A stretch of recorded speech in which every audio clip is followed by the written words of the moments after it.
अशोक जी अपनी पत्नी के साथ अपनी रिटायर्ड जिंदगी बहुत हंसी खुशी गुजार रहे थे। उनके तीनों बेटे अलग अलग शहरों में अपने अपने परिवारों के साथ थे। उन्होंने नियम बना रखा था, दीपावली पर तीनों बेटे सब परिवार उनके पास आते थे। वो एक सप्ताह कैसे मस्ती में बीत जाता था, कुछ पता ही नहीं चलता था। कैसे क्या हुआ, उनकी खुशियों को जैसे नज़र ही लग गई। अचानक शीला जी को दिल का दौरा पड़ा। एक झटके में उनकी सारी खुशियां बिखर गईं। तीनों बेटे दुखद समाचार पाकर दौड़े आए। उनके सब क्रियाकर्म के बाद सब शाम को एकत्रित हो गए। बड़ी बहू ने बात उठाई, बाबूजी, अब आप यहाँ अकेले कैसे रह पाएंगे? आप हमारे साथ चलिए।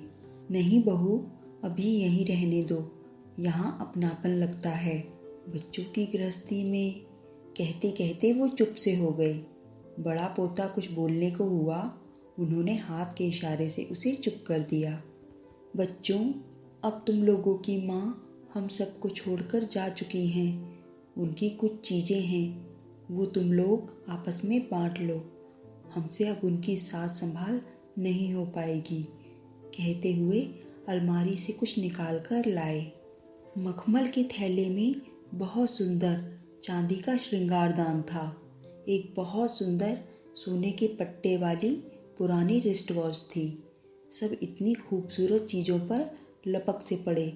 छोटा बेटा जोश में बोला, अरे ये घड़ी तो अम्मा सरिता को देना चाहती थी। अशोक जी धीरे से बोले, और सब तो मैं तुम लोगों को बराबर से दे ही चुका हूँ। इन दो चीज़ों से उन्हें बहुत लगाव था।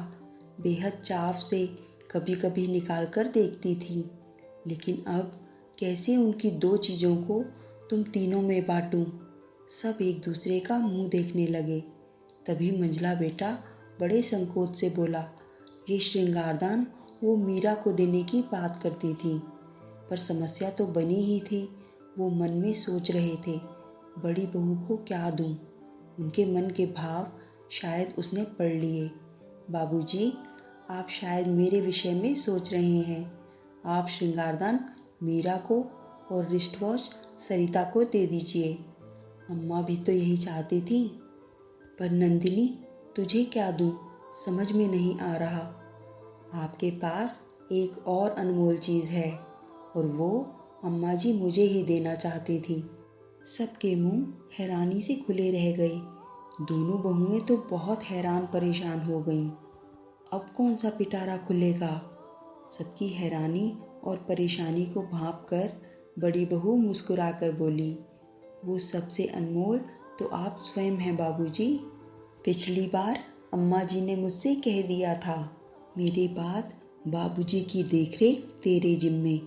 बस अब आप उनकी इच्छा का पालन करें और हमारे साथ चलें।